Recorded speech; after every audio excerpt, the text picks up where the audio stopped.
Hello friends, my self सी ए रवनीत कौर और आज की इस वीडियो में हम डिस्कस करेंगे old tax regime versus new tax regime under income tax act 1961।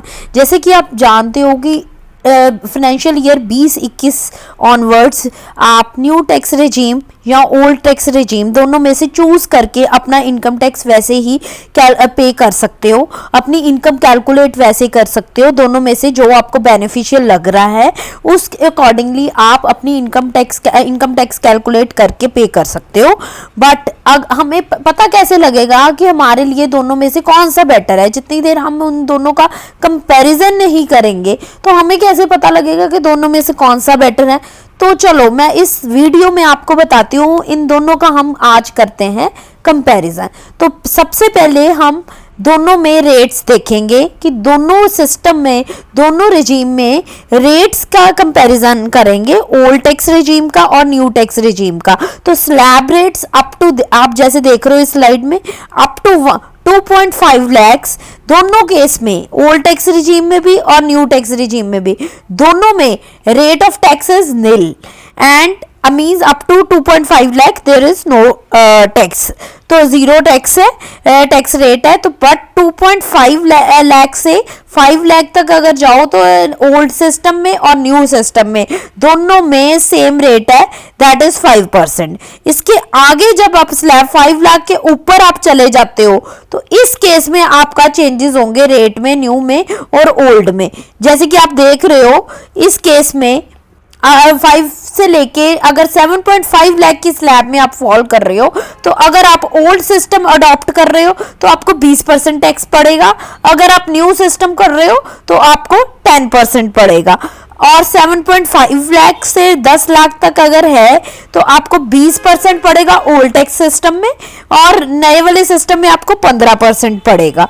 अगर 10 से 12.5 लाख के स्लैब में आप पढ़ रहे हो तो आपको 30% पहले पड़ता था ओल्ड सिस्टम में, बट अब वो रेट डिक्रीज होके 20% न्यू टैक्स रिजीम में पहुंच चुका है।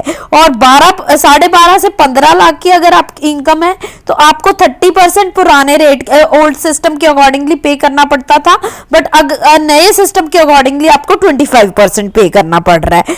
और 15 से अबव है तो दोनों के केस में 30% है। इसका मतलब अबव 5 लाख ये यहां से लेके यहां तक ये वाली जो स्लैब रेट्स है, जो मेजर चेंजेस हैं इसमें है, इसमें डिक्रीज कर दिया रेट गवर्नमेंट ने अंडर न्यू टैक्स सिस्टम। देखो 20 से कर दिया 15, 30 से कर दिया 20, 30 से कर दिया यहाँ पे 25। तो अगर इन केस में आपको डिफरेंट पड़ेगा रेट। तो मैं आगे जाके आपको प्रॉपरली एग्जांपल के साथ समझाऊंगी कि आपको अगर आप किस स्लैब रेट में फॉल कर रहे हो तो आपको कौन सा टैक्स सिस्टम फॉलो करना चाहिए, अडॉप्ट करना चाहिए कि आपको टैक्स कम पड़े। तो आगे मैं ये बता देती हूँ, इस स्लाइड में मैं आपको बता रही हूँ कि कौन सी एग्जम्पशंस है, डिडक्शंस है जो आपको न्यू सिस्टम में, न्यू टैक्स सिस्टम ने, गवर्नमेंट ने नहीं अलाउ की।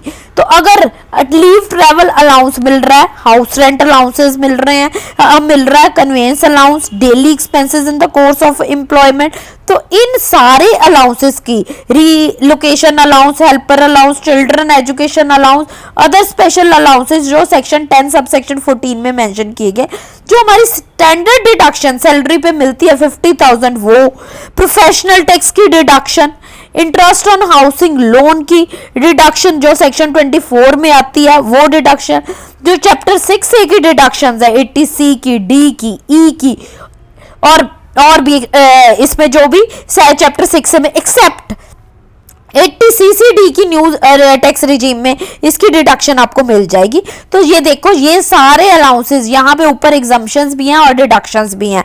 तो आपके इन सभी की कोई भी एग्जम्पशन नहीं मिलेगी और इनकी आपको कोई भी deduction under new tax regime नहीं मिलेगी एक्सेप्ट सेक्शन 80CCD की। तो आप देख लो इसकी एग्जम्पशन नहीं मिलनी, इनकी डिडक्शन आपको न्यू टैक्स रिजीम में नहीं मिलेगी। अब अगर आप न्यू टैक्स रिजीम फॉलो कर रहे हो तो आप ध्यान रखें ये अलाउंसेस और ये डिडक्शन की आपको एग्जम्पशंस और डिडक्शंस नहीं मिलेंगी।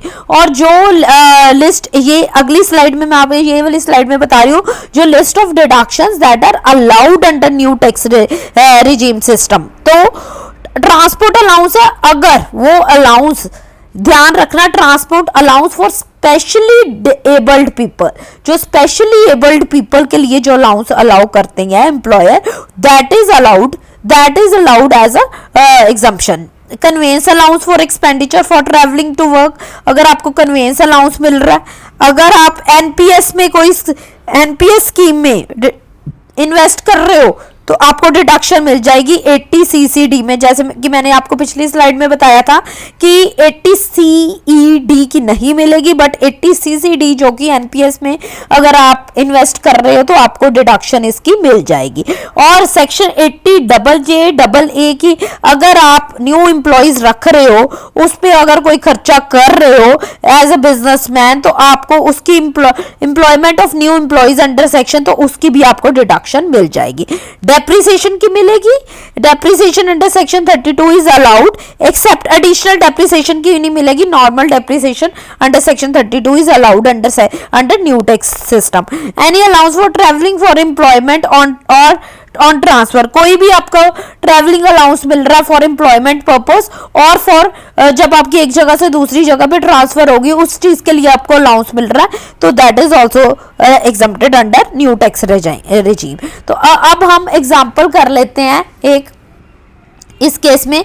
इस केस में मैंने ग्रॉस टोटल इनकम लिया है 10 लाख की ली है ओल्ड टैक्स रिजाइम में, न्यू टैक्स रिजाइम में हम इसका कंपैरिजन करेंगे। तो मैंने यहाँ पे ग्रॉस टोटल इनकम 10 लाख की ले ली है। तो जैसे कि आपको मैंने ऑलरेडी बताया कि 80C 80D सेक्शन 24 इन सबकी डिडक्शंस ओल्ड सिस्टम में तो हमें मिलती है, एट प्रेजेंट हमें मिल रही है, बट न्यू टैक्स रिजीम में इन सारी डिडक्शंस के, इन सारे सेक्शंस के अंडर जो डिडक्शंस है वो हमें नहीं मिलेगी, इसीलिए मैंने यहाँ पे कोई डिडक्शन नहीं ली। 80C की नहीं, 80D की नहीं, सेक्शन 24 की नहीं जो कि इंटरेस्ट है, तो इन सभी की मेरे को डिडक्शन मिल गई। मेरे डिडक्शन के बाद मेरी टैक्सेबल इनकम बन गई यहाँ पे ओल्ड टैक्स सिस्टम के अकॉर्डिंगली 7,50,000, जबकि आपको पता न्यू टैक्स रिजाइम में कोई मेरे को डिडक्शन नहीं मिली, तो मेरी यहाँ पे इनकम रहेगी 10 लाख की। अब हम स्लैब रेट्स को कंपेयर कर लेते हैं। तो जैसे कि आपको पता है पहले हम ओल्ड के अकॉर्डिंगली कैलकुलेट करेंगे, फिर हम न्यू के अकॉर्डिंगली कैलकुलेट करेंगे। ओल्ड के अकॉर्डिंगली 0 to 2.5 लाख आपको पता है 0 है, तो 2.5 और 5 लैक्स 5% है तो 12,500 बन की, 5 से 7.5 लैक्स है तो 20% है, दैट इज 50,000। तो यहाँ पे टोटल मेरा टैक्स बन गया ओल्ड टैक्स रिजाइम में 62,500। तो इस पे सेस लगेगा 4%। दोनों के केस में, दोनों सिस्टम में आपको सेस देना पड़ेगा 4% ऑन योर इनकम टैक्स। तो ये 2,500 आ गया। टोटल मेरा यहाँ पे जो टैक्स पेबल बन गया 65,000। और अगर अब मैं न्यू टैक्स रिजाइम देखूं तो इस केस में ये सारे यहाँ पे 0 आ गया। आपको पता है अप टू 2.5 लाख 0 एंड 2.5 से 5 जो 5% है सेम रेट है 12,500। 5 to 7.5 लाख 10% वो बन गया 25,000 और 7.5 से 10 लाख 15% जो बन गया 37,500। तो इनकम टैक्स में ये मेरा टोटल कितना बन गया 75,000। 75,000 के ऊपर मैंने 4% सेस लगा दिया तो मेरा टोटल बन गया 78,000। तो आप अगर देख रहे हो तो ओल्ड टैक्स की सिस्टम के अकॉर्डिंगली 65,000 टैक्स बन रहा है पेबल और न्यू टैक्स सिस्टम रिजाइम के अकॉर्डिंगली 78,000 बन रहा है। तो अगर मेरी ग्रॉस टोटल इनकम, मैंने नीचे नोट दिया है, ये बड़ा इंपॉर्टेंट नोट है, ध्यान से पढ़िए। As per illustration above, if the gross total income is more than 10 lakhs and or deductions under section 80C, D, 24B of income tax are availed, then old regime is more beneficial from tax planning point of view. आप देख लो अगर आपकी 10 lakh income है या मोर than 10 lakh income है और आपने 24 section 80C की 80D की सभी की इन्वेस्टमेंट्स की हुई हैं, तो वो उस केस में आपको ओल्ड टैक्स रिजाइम, जैसे कि मैंने ऊपर example they the, it is more beneficial.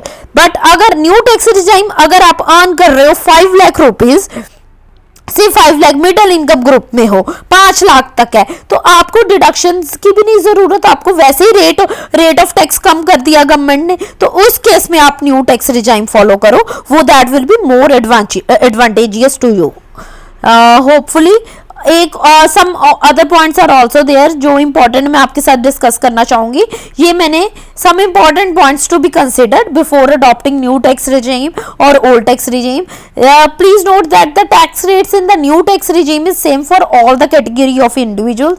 जैसे कि आपको पता है कि ओल्ड टैक्स में हमारा सीनियर सिटीजन्स का स्लैब रेट डिफरेंट था, but in case of new tax regime सबके लिए tax slab rates are same for all the individuals whether senior citizen or not. तो एक hence no increased basic exemption limit benefit will be available to senior citizens or super senior citizens in the new tax regime. तो सब individuals के लिए tax slab rates are same in case of new tax regime. और individuals with net taxable income less than or equal to 5 lakh will be eligible for tax rebate under section 87A. Tax will be nil of such individual in both the new and जो 87A की rebate मिलती है that is available in both the systems. तो इसीलिए हम कहते हैं कि अगर उसका इनकम 5 लाख है या 5 लाख से कम है तो उसका नील टैक्स बनेगा, क्योंकि उसको रिबेट मिल जाएगी सेक्शन 87A के लिए। और basic exemption limit for NRIs is of 2.5 lakh irrespective of age. जैसे कि बाकी इंडिविजुअल्स को मिलती है वैसे ही एनआरआई को भी 2.5 लाख की बेसिक एग्जम्पशन लिमिट मिलेगी। एडिशनल सेस मैंने आपको बता दिया कि 4% in both the cases old as well as new tax regime, both the cases 4% आपको इनकम टैक्स के ऊपर सेस लगेगा ही लगेगा। और मैंने ये different category different tax rates बता दिए। अगर आपकी 50 लाख से ज्यादा है, अगर आपकी 50 लाख से ज्यादा है तो आपको ये इतना सरचार्ज पे करना पड़ेगा। अगर 1 करोड़ से 2 करोड़ से 5 करोड़ है, ये डिफरेंट सरचार्ज रेट्स बता दिए हैं। तो थैंक यू फ्रेंड्स, होपफुली आपको ये वीडियो पसंद आई होगी। अगर आपको ये वीडियो पसंद आई है तो लाइक का बटन ज़रूर दबाइए और थैंक यू फ्रेंड्स।